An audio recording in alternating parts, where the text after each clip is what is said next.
Hi Dawn, how are you? Good, thanks. How are you? Good, thanks. As I mentioned, my name is Jan, and all I'm going to do today is just review your adult pre-exercise screening system form and explain to you what we're going to do moving forward Okay.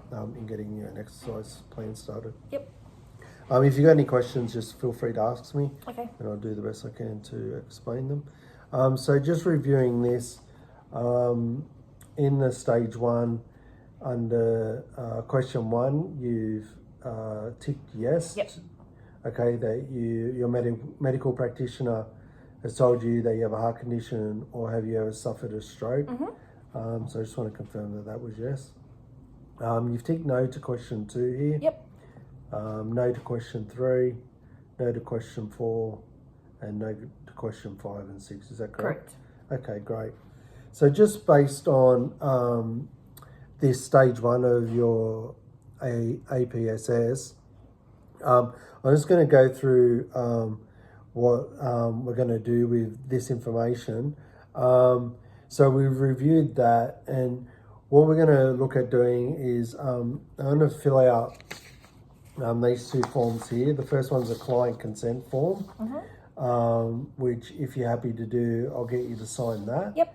And then this form here is a referral request form that I will fill out and give to you, which you can take to your GP. Sure. And I'll go through the reasons why I'm going to do this. So the first reason is it could have implications on the exercises that we decide to do. Sure. So that's why we're getting some professional advice before we go ahead and Yep. start an exercise plan.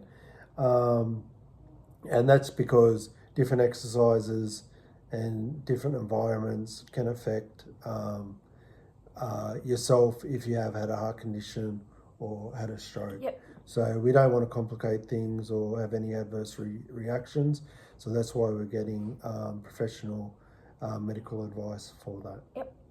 The reason we're referral, like I said, is just to make sure it's safe to start an exercise program.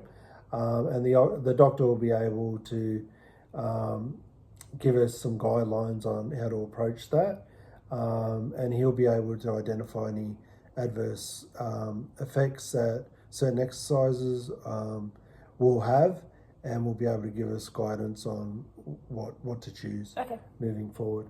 The referral process is just basically getting consent from yourself, so that you understand what information will be provided to the GP, and he will review that and provide professional feedback for us before starting that. So that's why we do the consent form and the referral form. And the referral request form will have information regarding your particular condition. And it's just asking the GP for an assessment and medical guidance before starting the program. Do you have any questions regarding that? No, that sounds good. Yep. Okay, so like I said, the allied health professional that I'll get you to see will just be your local GP, because he'll have a medical history on your heart condition or your stroke. And the only information that will be provided to him will be information that we get from the APSS. Also, the reason we need written consent from you is just so that you understand what information you're allowing me to send to the GP, and what information he will receive. So that's why we need the signature. And then he can give us the feedback on how to approach an exercise program suitable for you to start. So the last thing I want to do is just explain that we won't be starting an exercise program until we get feedback from the GP. Okay. And just to wait for his outcome before we participate in any exercise. Okay. Yep. How does that sound? Yeah, that sounds good. Do you have any questions regarding that? No. Okay. Thanks for that, Dawn. Okay, thanks. Appreciate it.